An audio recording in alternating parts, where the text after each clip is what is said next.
The man accused of the Armour Hill Waldo area rapes goes on trial Monday. Expect big battles over what evidence jurors will be allowed to see. Here's investigator Russ Potasic.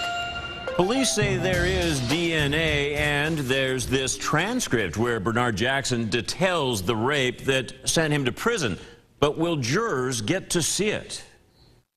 When accused serial rapist Bernard Jackson enters court next week, and that's where the battle will be drawn. Seasoned prosecutor and now defense attorney Patrick Peters isn't involved in the Jackson case, but from experience, he knows what attorneys on both sides are facing. I've been doing it a long time, and you forget this is about as stressful a thing as you can imagine. Between 2009 and 2010, a rapist attacked 5 women in the Waldo and Armour Hills neighborhoods. It's actually making me really angry. Some women got guns and even advertised it on their windows. Others distributed flyers with a composite or held reward fundraisers. This community has come together to let you know that we will get you. There was even a billboard with the suspect's composite.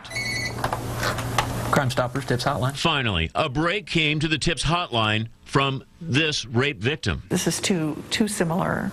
The events that are taking place are too similar to what happened 27 years ago. She was raped in the 80s. The suspect composite and the way he broke into homes and bound their victims sounded all too familiar. It certainly made me fearful. Police stepped up patrols and dug up sewers searching for DNA evidence. Mr. Jackson, good morning. In May of last year, police arrested Bernard Jackson, who'd already served time for a previous sexual assault. Even in jail, the charges evoked anger and violence. Watch as this man covers the camera, then listen.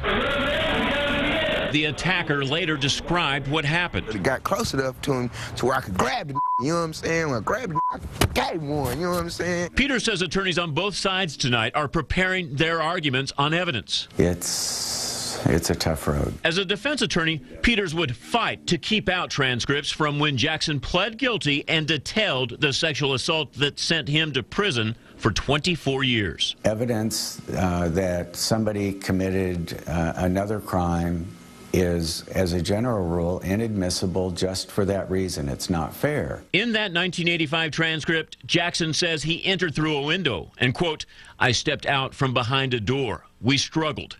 I told the victim I had a gun. It was a flashlight." As a prosecutor, Peters would argue to enter that transcript under an exception when the crime mirrors the attack on trial. That sort of signature would generally allow you to get into evidence of other crimes that defendant has committed.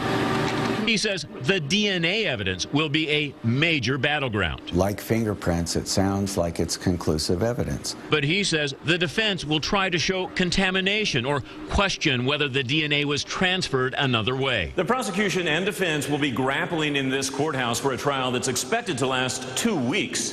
But regardless of the verdict, Jackson will not be set free. This trial covers rapes only from the 80s, represented by the red dots. He'll be held to be tried later for 2 of the 5 recent rapes, represented by the blue dots. Peter says this weekend, attorneys on both sides should try to get their rest. There's going to be midnight oil. If you get 4 hours of sleep,